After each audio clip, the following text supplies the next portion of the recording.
A sultry, dark night, as shadows take flight into the darkness, chasing passions in the night. The patrons of this small cafe rejoice in their merriment, without thought, taking in drink and lust under the crescent moon's allure, dancing slowly, sweaty bodies intertwined in fluid motion.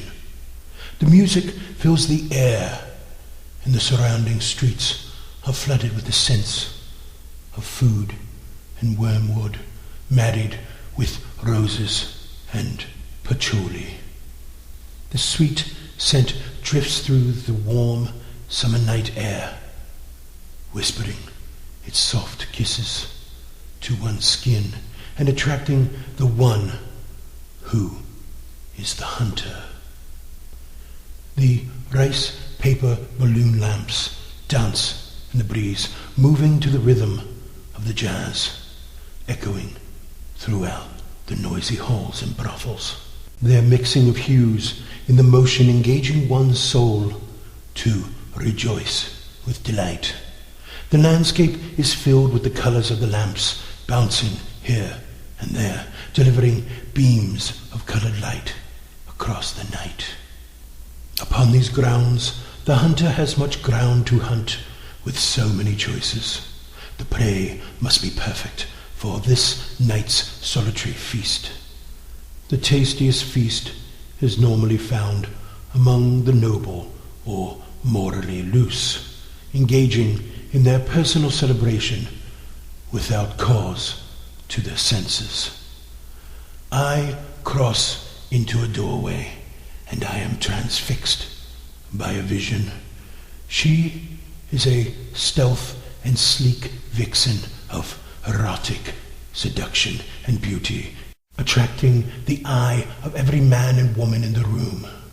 I watch her moving gracefully among her intended prey, noting the scent of each one as she moves, lingering through the crowd, making her way closer to where I stand. Unbeknown to me, this is a woman hunted by authorities, although none realized it is the woman behind the murders and disappearances plaguing this area.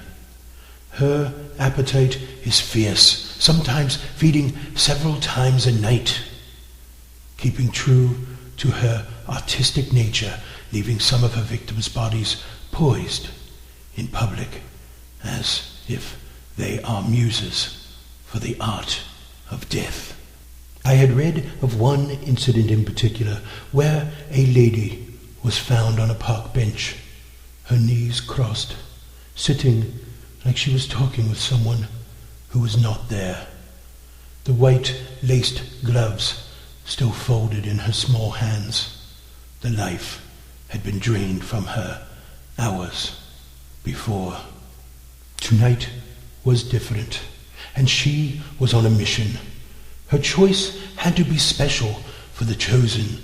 She will be master and lover. He would live forever, never to die, but never to see the sun again.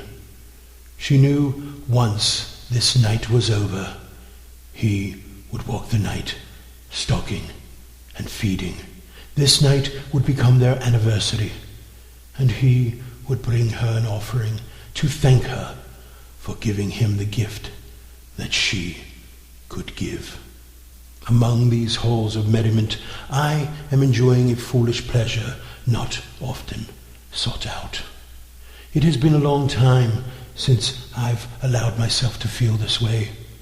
This will prove to be a decision that will change my life forever.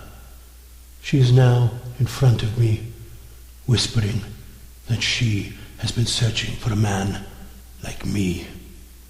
I lustfully find myself engaged in a dance with this flower of loveliness. She graces me with hints of the worldly knowledge she possesses. I have no idea that she is my salvation and my crucifixion. My body races with lust and passion mixed in my soul.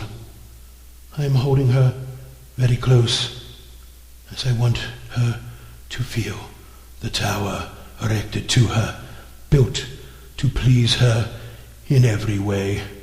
I wanted it inside her now, to feel the pushing of the earth with each thrust of my powerful, fleshy machine.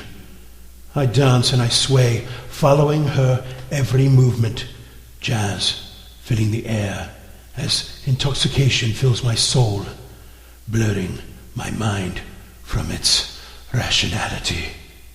Her eyes danced within mine, holding me in her trance without release. We danced with passion, rejoicing with the merriment of a newlywed couple under that crescent moon, drinking and laughing late into the night. It was then that my body and mind agreed that I had to have and to take her now. I was filled with an uncontrollable animalistic behavior, feeling her cool flesh brushing against my hot body. The passion turns to lust as the sun on the dawn's breaking landscape. It was inescapable to me. She led me down into a chamber filled with roses and candles. A stone slab covering an ancient crypt was her bed, covered with silk and velvet, trimmed with rose petals. I eagerly followed her sway and admired her tender beauty. Our passions, driven by the lust as we entered her chamber, we began to dance and grind, ripping the clothes off of each other as our passions consumed us, touching and feeling each other's bodies, wanting more. We wrapped our bodies in a dance to the flicker of the candle's flame. The sweat beads were forming from the lust and fever that consumed us. To my flesh, it was like no other I've had ever felt, lustful and passionate. As I entered her in a fury of lust, her body arches and greets my slow slide into her.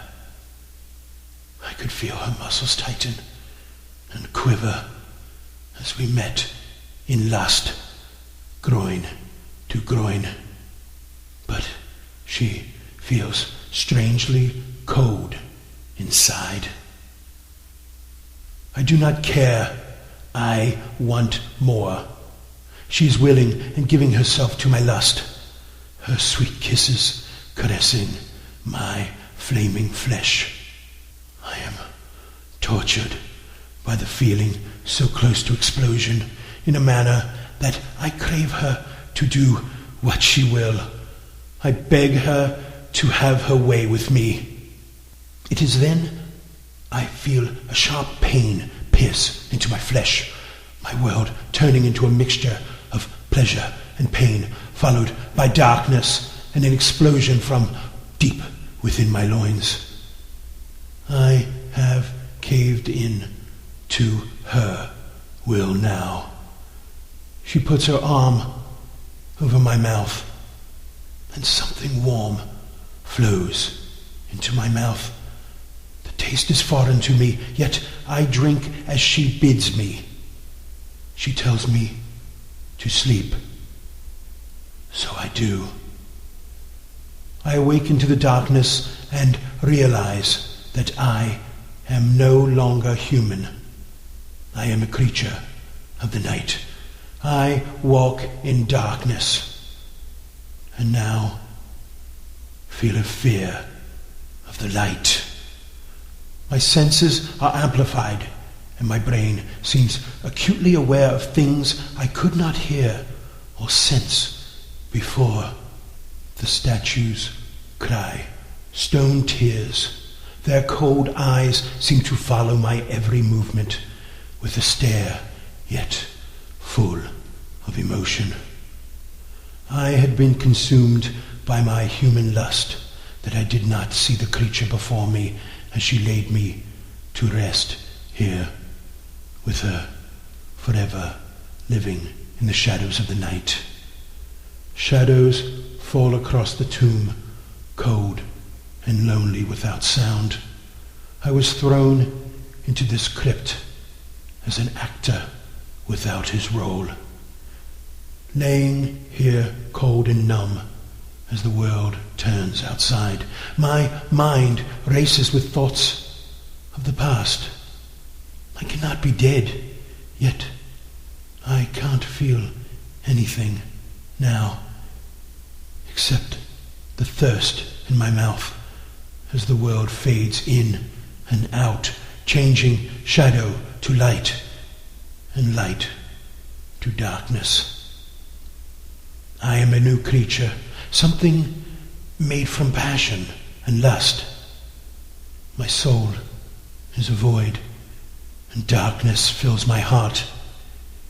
It does not beat, yet I feel so alive and so hungry.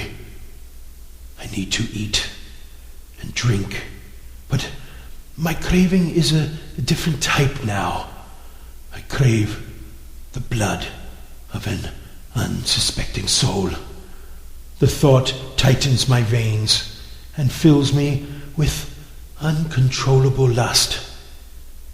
Inside, I feel like chocolate melting in the warm sun, something my flesh will never feel again. I wander out into the shadows of the night to hunt and feed with a hint of romance for the chosen one tonight. The shadows that tower over me seem to respond to me. The animals fear my presence and flee at the sight of my shadow nearing them. I am a shadow myself, a walker in the distant night, to roam and be unseen until it is time for you and I to meet with charm and expertise. I will lure you to my lair, to have my way with you.